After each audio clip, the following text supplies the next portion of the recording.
Hello everyone and welcome back. Today we will be making Haleem. I'll be putting the amounts of the ingredients in the description below. I did use a quick Haleem packet here, but I also added a whole bunch of my own ingredients as well. Over here I'm just showing you how the packet looks. So they have two packets. One is a seasoning packet and one is, now you could get one that does not have the lentils grounded. I accidentally picked this one up, but I usually use the one that has full lentils. This one apparently is a bit quicker, but I personally do not like this one. Now what you have to do is you fry your onions. You can use red onions. You can also use normal onions, whichever type of onions you like. Uh, the taste will kind of deteriorate later when you put the seasoning in.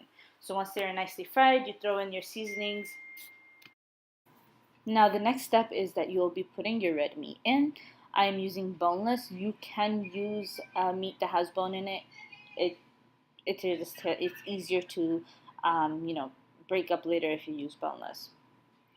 Now you just fry it a little bit where it's lightly cooked.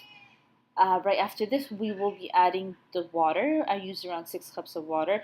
I am going to be pressure cooking this, so it will get really, really, really soft. I will also add in the split peas. So I actually have an old school pressure cooker. That's why I'm showing you how that works. It has a little weight on top, and the little thing comes up when it has pressure. And what you do is you cook it for around 15 to 30 minutes on pressure, medium to high. Now, fast way to open a pressure cooker is put cold water in until you hear it kind of like scream, and then you have your pressure cooker already ready. Now over here, I am just oh wow, this is one of those things that are really, really hard. What you have to do is you have to just shred the meat by hand. If you do it by blender, it works too. It's just I personally don't like the way it looks because it doesn't look like thin, long pieces of meat. So when you're actually cooking it and stuff, when you're actually eating it, you can't see the meat. I like when you see the meat. Now over here, this is basically the end part. I changed the pot because I don't need the pressure anymore. I throw in all the water. I throw in um, the split peas that I had cooked with the meat. Throw in the meat, mix it. Now this is where I put the red lentils. I'm pretty sure it's called moong dal. I'm not sure what it's called in Urdu, but that's what it is. And this is when I add the packet. So the packet of grinded dal.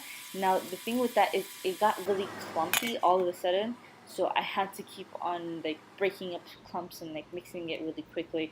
But towards the end, this is how it looked.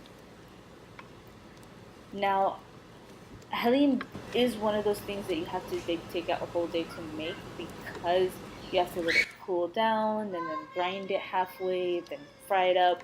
So this is just like one part of cooking. Once it's fully cooked like this, where you have it nice and thick, you have to let it cool down. Then you take part of it and you grind it. So over here, I just put in my grinder and I grinded it. Now, I did not grind the whole thing, and mostly because I like my Haleem thick. Now, I was actually cooking this for some people that were coming over, so I did not make it extremely thick. I did add in water later on to make sure like it was a bit thin because, you know, Haleem's not supposed to be extremely thick, but it's not supposed to be extremely watery. Now, this I had half grinded and half not grinded, and I just mixed it together. As you can see, it's extremely thick.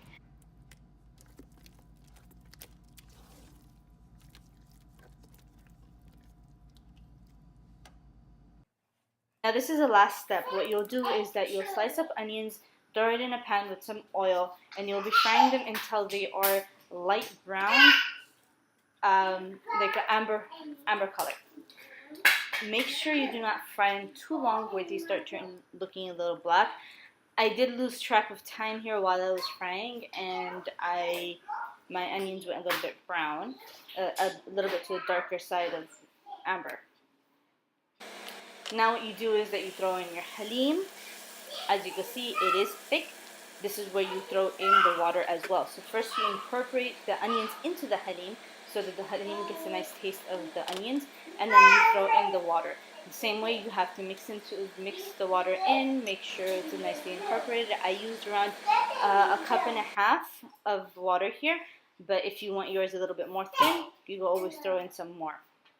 After you incorporated the water, you could serve it with some naan and throw some cilantro on top. My daughter does not like any of that stuff on top, so she had it just with some bread and just raw like that. If you like this video, please give this video a thumbs up. And if you have any questions, please comment down below.